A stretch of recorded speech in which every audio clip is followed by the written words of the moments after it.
का समाज है।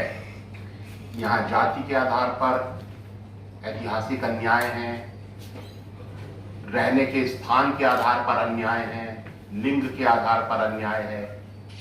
इसलिए आजादी का जो एजेंडा था वो था कि आजादी के बाद न्याय आएगा, और जब कोई राष्ट्र आकार लेता है, अस्तित्व में आता है, तो उसका आधार न्याय होता है। एक ऐसा समाज जिसमें कोई भी किसी के साथ अत्याचार कर सकता हो, किसी को यातना दे सकता हो और उसे कोई रोकने वाला ना हो, न्याय देने वाला ना हो, वो राष्ट्र नहीं हो सकता। वो राष्ट्र का आधार नहीं बन सकता। राष्ट्र का आधार तो न्याय ही हो सकता है।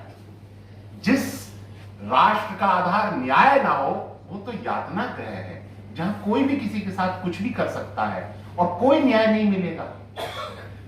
ये बाबा साहब का सपना नहीं था, ये भगत सिंह का सपना नहीं था, ये गांधी का सपना नहीं था, देश की आजादी के लिए लड़ने वालों का सपना नहीं था कि एक ऐसा देश बनेगा जिसमें अन्याय होगा और न्याय देने वाली संस्था उस अन्याय को का समर्थन करेगी और न्याय मांगने वाले लोगों के साथ के ऊपर जुर्माना लगाएगी, उनको दंडित करेगी। एक ऐसा समाज, एक ऐसा स्थिति में हम पहुंच गए हैं।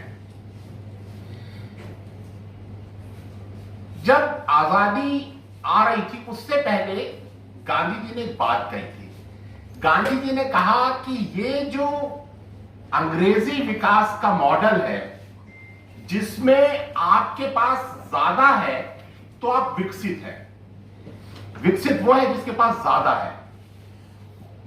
आपके पास ज्यादा पैसे, आप बहुत विकसित हैं। आपके पास काम चलाऊ पैसा है, आप पिछड़े हुए हैं। आपके पास बहुत सारे मकान हैं, आप बड़े विकसित हैं। आपके पास एक झोपड़ी है, आप पिछड़े हुए हैं। गांधी ने कहा प्रकृति ने सबको बराबर दिया है, और अगर कोई दूसरे से ज्यादा लेगा तो वो तभी ले सकता है, वो दूसरे के हिस्से का लेगा, और दूसरे के हिस्से का वो तब ले सकता है जब उसके पास ताकत होगी, क्योंकि दूसरा देगा नहीं तो आप छीनेंगे। तो इस विकास के मॉडल में ज्यादा उसी के पास हो सकता है जिसके पास छीनने की ताकत हो। तो गांधी ने कहा इस विकास के मॉडल में ताकतवर का ही विकास होगा, कमजोर का विकास नहीं होगा। और गांधी ने कहा कि जो अंग्रेजी विकास का मॉडल है, अंग्रेज तो अपने इस विकास के मॉडल को लागू करने के लिए दुनिया भर पर हमला करते हैं। अंग्रेजों के बारे में कहा जाता था कि अंग्रेजी राज में कभी सूरज नहीं डूबता, लेकिन एक अंग्रेज जॉन मिल ने लिखा कि यह भी सच है कि अंग्रेजी राज में कभी खून नहीं सूखता। अंग्रेज लगातार युद्ध करते हैं। गांधी ने कहा अगर भारत ये विकास का मॉडल अपनाएगा तो भारत किस पर हमला करेगा। गांधी ने कहा लिख कर रख लो, एक दिन तुम अपने गांव पर हमला करोगे। इस विकास के मॉडल से युद्ध निकलेगा और तुम तबाह हो जाओगे। आज वो युद्ध जारी है। आपको मालूम है इस समय हमारी सबसे ज्यादा पैरामिलिट्री फोर्सेस कहां हैं? वो आदिवासी इलाकों में है। क्या करने गई हैं? आदिवासियों को सुरक्षा देने? नहीं, आदिवासी ने तो सुरक्षा नहीं मांगी। वो वहां गई हैं संसाधनों पर कब्जा करने। किसके लिए? गरीबों के विकास के लिए संसाधनों पर कब्जा करने गई हैं? नहीं, अमीरों की तिजोरी भरने। और उसके लिए भारत के सबसे मजबूत जो तबका है, जो अमीर सुपर रिच है, उसके लिए उसने अपनी सेनाएं भारत के गरीबों के संसाधनों पर कब्जा करने के लिए भेज दी हैं। आदिवासी इलाकों में एक फुल फ्लेज युद्ध चल रहा है जिसको हिडन वॉर ऑफ इंडिया कहा जाता है। और उस युद्ध में सब कुछ है। उसमें बंदूकें हैं, उसमें गोलियां हैं, उसमें हत्याएं हैं, उसमें बलात्कार हैं, उसमें झूठ है, उसमें प्रोपेगेंडा है। पूरा युद्ध है, इसको छिपाया गया है, एक हिडन वॉर।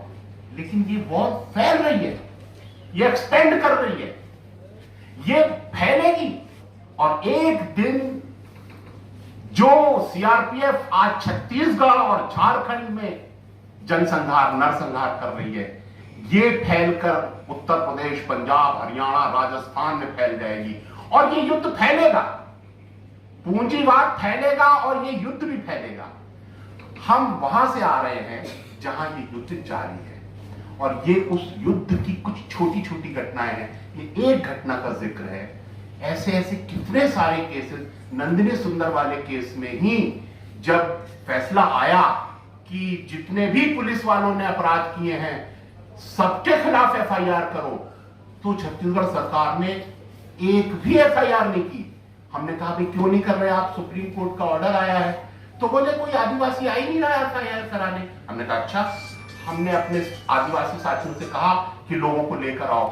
519 लोगों की एप्लीकेशन एफआईआर की आ गई। हमारे साथ हमारे घर में मर्डर किया, हमारे घर से लड़की को उठा के ले गए, किडनैप कर लिया, हमारा घर जलाया, हमारा घर लूट लिया, पूरा गांव जलाया। वो 519 एफआईआर हमने एसपी को दी, सुप्रीम कोर्ट को दी कि ये लीजिए 519 लोगों की लिस्ट।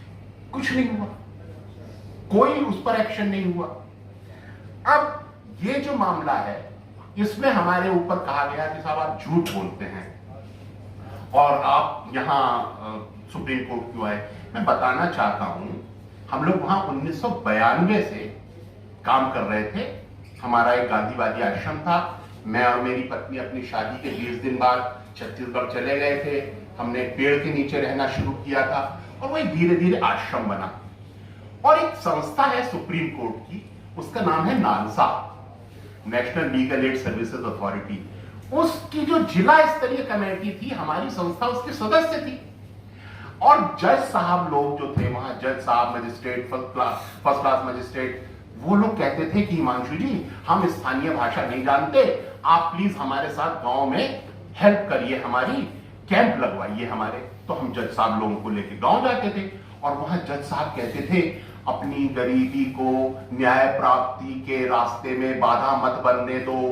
यदि आपके साथ अन्याय हो तो आप कोर्ट में आइए, आपको मुफ्त वकील मिलेगा, आप वादी बनिए, वाद प्रस्तुत करिए। ऐसा जज साहब लोग समझाते थे।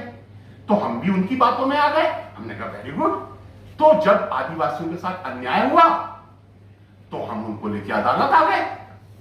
अब वही सुप्रीम कोर्ट कह रहा है अदालत क्यों आए। अरे भाई तुमने ही तो कहा था अदालत आओ, हम तो तुम्हारी बात मान के अदालत आ गए। अब तुम कह रहे हो कि इसमें मेरे वाले मामले में इन्होंने 2-3 चीजें कही हैं। एक तो ये कहा कि जब पुलिस ने एफआईआर लिख ली थी तो आपको कोर्ट आना ही नहीं चाहिए था, आपने तो कोर्ट का टाइम वेस्ट किया। कोर्ट ने एफआईआर भी लिख ली थी, चार्जशीट भी फाइल कर दी थी। अरे भाई पुलिस तो हत्यारी थी, पुलिस के खिलाफ तो केस था, तो जिसके खिलाफ हम केस लड़ रहे हैं उसी की कार्रवाई पर भरोसा कैसे कर लेते आदिवासी। उन्होंने कहा हमें पुलिस पर भरोसा नहीं है, सुप्रीम कोर्ट एसआईटी या सीबीआई से जांच करवा दे, यही तो कह रहे थे आदिवासी।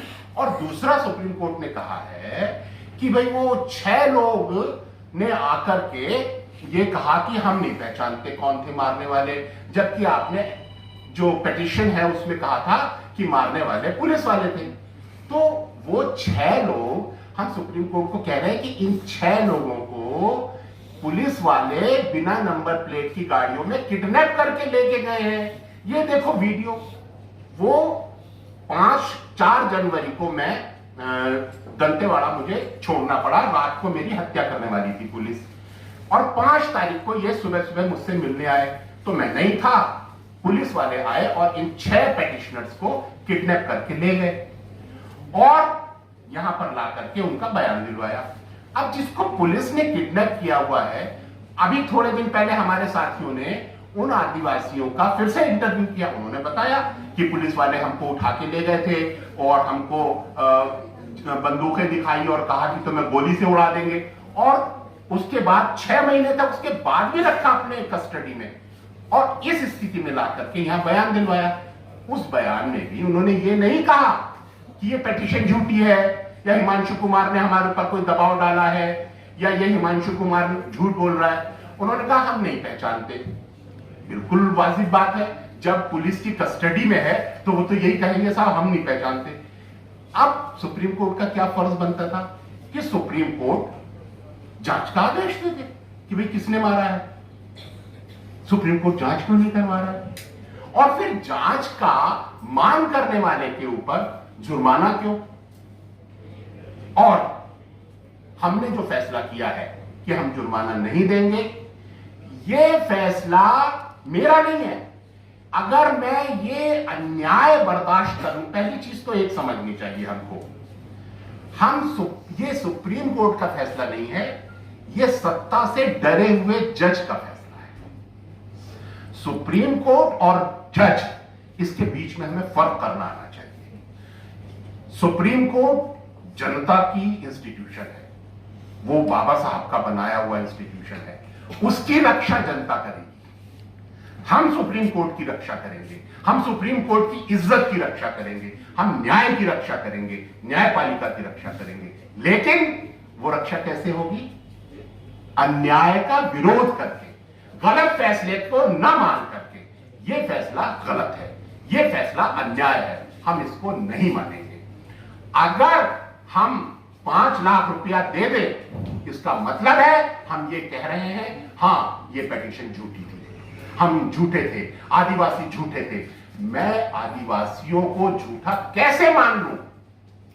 उनके लोग मरे हैं, अभी वो आदिवासी आने वाले हैं, वो आएंगे, दिल्ली आएंगे, एक आध हफ्ते के अंदर आ जाएंगे। वो यहां आकर के वो बच्चा आएगा जिसका हाथ काटा है, और वो बच्चा जज साहब से पूछेगा कि ये मेरे कटे हुए हाथ का हिसाब कौन देगा? ये जो हमारे घर के लोग मारे गए उनका हिसाब कौन देगा? इंसाफ कौन देगा?